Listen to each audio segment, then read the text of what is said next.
जय श्री कृष्ण। जैसा कि हमने पिछले वीडियो में भागवत गीता का सरल परिचय सुना, जिसमें हमने जाना कि गीता किसके लिए है और क्यों हर इंसान के जीवन में इसका ज्ञान उपयोगी है। आज से हम साधक संजीवनी के परिशिष्ट के मूल भागों का अध्ययन प्रारंभ कर रहे हैं, जिसका प्रथम भाग है नम्र निवेदन। तो आइए इस गीता ज्ञान के पवित्र यात्रा में हम सब एक साथ अग्रसर हों और पहले सुनते हैं नम्र निवेदन। ओम श्री परमात्मने नमः। साधक संजीवनी परिशिष्ट का नम्र निवेदन। भगवान अनंत हैं, उनका सब कुछ अनंत है। फिर उनके मुखारविंद से निकली हुई गीता के भावों का अंत आ ही कैसे सकता है। अलग अलग आचार्यों ने गीता की अलग अलग टीका लिखी हैं। उनकी टीका के अनुसार चलने से मनुष्य का कल्याण तो हो सकता है, पर वह गीता के अर्थ को पूरा नहीं जान सकता। आज तक गीता की जितनी टीकाएं लिखी गई हैं, वे सब की सब इकट्ठी कर दें तो भी गीता का अर्थ पूरा नहीं होता। जैसे किसी कुएं से सैकड़ों वर्षों तक असंख्य आदमी जल पीते रहें तो भी उसका जल वैसे का वैसे ही रहता है। ऐसे ही असंख्य टीकाएं लिखने पर भी गीता वैसी की वैसी ही रहती है। उसके भावों का अंत नहीं आता। कुएं के जल की तो सीमा है, पर गीता के भावों की सीमा नहीं है। अतः गीता के विषय में कोई कुछ भी कहता है तो वह वास्तव में अपनी बुद्धि का ही परिचय देता है। सब जानत प्रभु प्रभुता सोई, तदपि कहें बिनु रहा न कोई। भगवान की वाणी बड़े बड़े ऋषि मुनियों की वाणी से भी ठोस और श्रेष्ठ है, क्योंकि भगवान ऋषि मुनियों के भी आदि हैं। अहमादि ही देवाना महर्षिना च सर्वशा।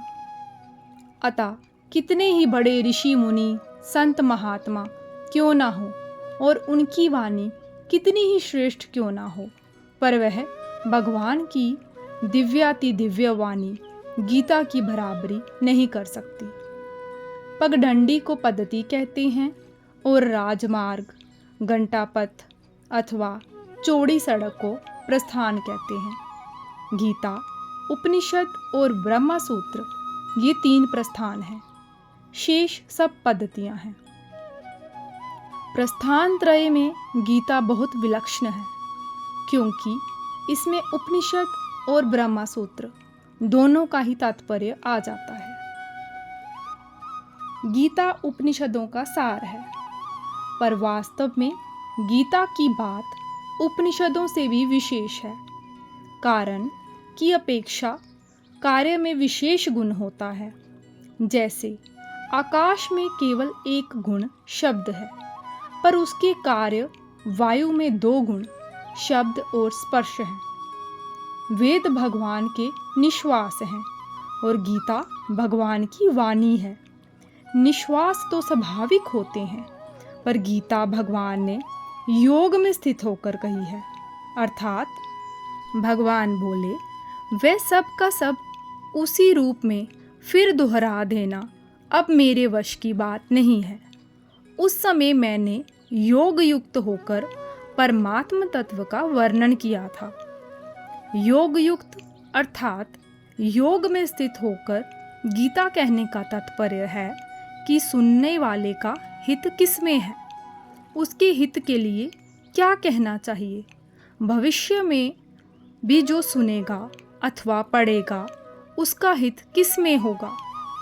इस प्रकार सभी साधकों के हित में स्थित होकर गीता कही गई है। अतः वेदों की अपेक्षा भी गीता विशेष है। सभी दर्शन गीता के अंतर्गत हैं, पर गीता किसी दर्शन के अंतर्गत नहीं है। दर्शन शास्त्र में जगत क्या है, जीव क्या है और ब्रह्मा क्या है, यह पढ़ाई होती है, परंतु गीता पढ़ाई नहीं कराती, प्रत्युत अनुभव कराती है। गीता में किसी मत का आग्रह नहीं है, प्रत्युत केवल जीव के कल्याण का ही आग्रह है। मतभेद गीता में नहीं है, प्रत्युत टीकाकारों में है। गीता के अनुसार चलने से सगुण और निर्गुण के उपासकों में परस्पर खटपट नहीं हो सकती। गीता में भगवान साधक को समग्र की तरफ ले जाते हैं। सगुण, निर्गुण, साकार, निराकार, द्विभुज, चतुर्भुज, सहस्त्रभुज आदि सब रूप समग्र परमात्मा के ही अंतर्गत हैं। समग्र रूप में कोई भी रूप बाकी नहीं रहता। किसी की भी उपासना करें, संपूर्ण उपासनाएं समग्र रूप के अंतर्गत आ जाती हैं। संपूर्ण दर्शन समग्र रूप के अंतर्गत आ जाते हैं। अतः सब कुछ परमात्मा के ही अंतर्गत है। परमात्मा के सिवाय किंचिन मात्र भी कुछ नहीं है। इसी भाव में संपूर्ण गीता है।